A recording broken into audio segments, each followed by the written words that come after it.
I flew her out to Detroit to come live with me. And I felt like I'm going to give my wife this life. And I want her to just be appreciative of the life I'm going to give her. And she was like, I don't need you to give me a life because I want to be this on my own. Just saying. Ladies and gentlemen, I want to welcome you all out to a musical extravaganza called the Night and Day Project. Please save your applause. I just do it because I love living. You don't hear me though. All right, now we would like to open the floor for questions from the audience. But when you guys started dating and being together, was there a power struggle? And how'd you deal with it through the years? Has it smoothed out? Or is it still there? That's it. No, I don't believe that there's really been a power struggle, I'd say. I mean, Deval is a very traditional man in terms of the way we run our household, the way our marriage runs. You know, I allow him to be a man. Like, I feel as if the reason why I got married to Deval or I seeked a partner was because we're trying to do this together. Right. And that's the biggest thing. We have common goals. And the best thing about him, too, is that he allows me to be an individual. And he supports all of my dreams and all of my goals. So everything we do together. I don't think it was a power struggle, but I do remember a time when I was playing football and she was heavy into TV. She started doing weather in Detroit and doing traffic in Detroit for a local news station. And it was a thing where I wanted her to be home with me. You know what I'm saying? I wanted her to, I was playing the NFL, I was going through everything I was going through, and she was just like, yo, bro, listen, I got things I want to do. I have a master's degree. I didn't come out here. And the thing was, I flew her out to Detroit to come live with me. And I felt like I'm going to give my wife this life. And I want her to just be appreciative of the life I'm going to give her. And she was like, I don't need you to give me a life because I want to be this on my own. And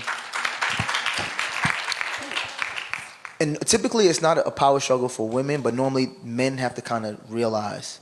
And that's what I had to realize was like, you know what? I can't make her happy. Because we've gone through that where she was going through times where she just wasn't happy. And I felt like, damn, I'm not doing my part as a man to make my wife happy. And that's when I realized that, you know what? Her happiness is not going to be defined through me. She's going to have to find that on her own. So I said, you know what? And then she was like, I was like, yo, whatever you want to do, just let me know. I'm with it. And she was like, well, you know, what about the kids? And I was like, well, if that means I'm going to have to get up and I'm going to have to make breakfast, only thing I make is grits and eggs. I'm just going to have to do that. If I'm going to have to watch the kids while you go do that, I guess I'm just going to have to do that. And I'm not going to lie to you. When I first got married and I first decided, that was not my intentions. Like, I wasn't. I'm very traditional in the sense that I felt like as a man, it was my responsibility to take care and protect and provide for my wife and my sons. And both my parents worked. So I remember being 8 and having to walk my little brother home from school and being home with my brother by ourselves and being like, damn, I want my parents to be here when I get home. So I felt like I wanted my wife to be there for my sons. And she made it clear that she wouldn't be happy just being there. So I had to kind of realize as a man, like, you know what? She's going to have to go do her own thing. So, you know, we worked through it. So I wouldn't say it's a struggle because we didn't battle. We didn't battle over it. But at first it was a shock for me. You know, I'm like, I'm in the NFL. I'm making mad money, like.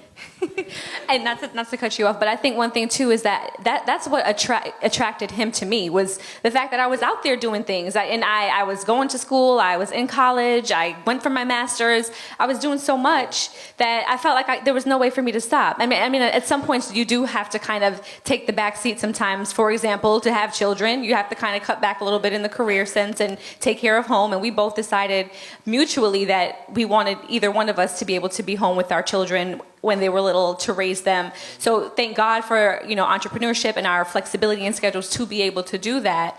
But yeah, it's really just kind of like a give and take. You know, if you need a little bit more right now, take it. You know, if I got to pitch in a little bit more now, got to do it. It's really about the collective effort and what we're seeing for the future for us and our family. So hope that answers your question. Hi, so my name is Ann, and I'm from Brooklyn as well.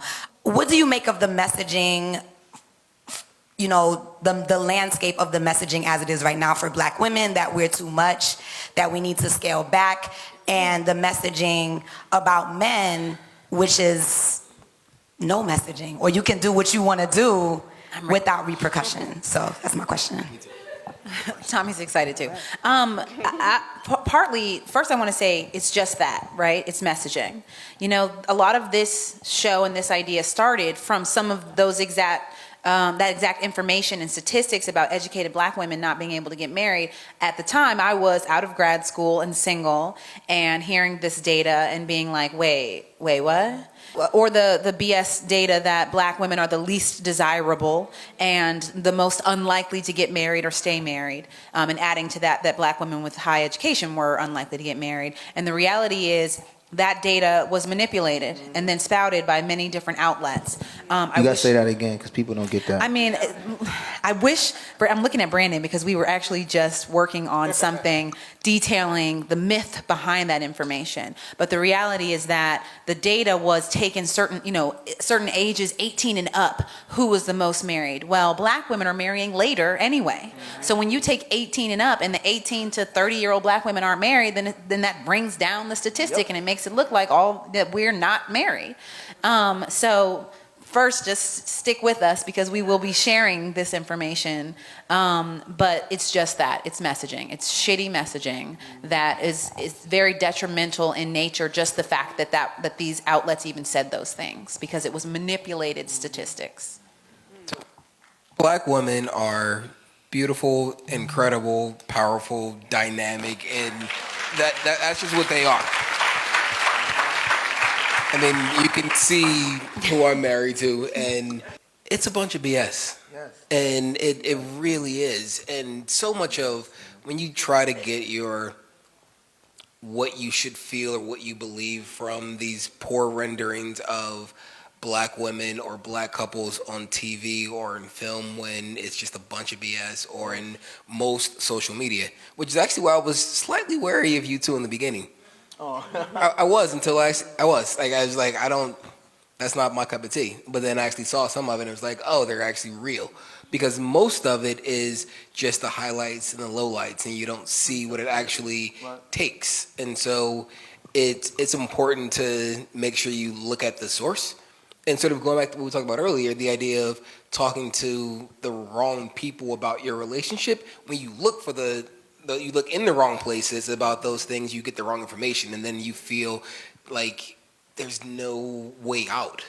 But that's so much of what we try to do with Black Love, where it's like there is, like Steve said in the beginning, so much of what Codie tries to do is like if you see it, you can believe it. Because at the same time that statistic was high, Michelle Obama and Barack Obama were coming into the White House. Exactly. And so I was like, wait a minute. Exactly. How you gonna tell me that we can't get married and I'm looking at this beautiful, amazing couple? You know? So it just felt like we needed to see these examples to be reminded, it is real. Which is why there's Black Love. Literally where it started. Because we don't see images of positive black marriage. We don't. Or families, we don't. And so, as evidenced by your growing social media empires, evidenced by the way people have responded to Black Love, there is a need for it. There's an interest because it's out there. We just don't see it. And so, for me, we've got a responsibility to make sure that we can do our best to combat that narrative, and we can do everything to show that these people are out there and they're making it work.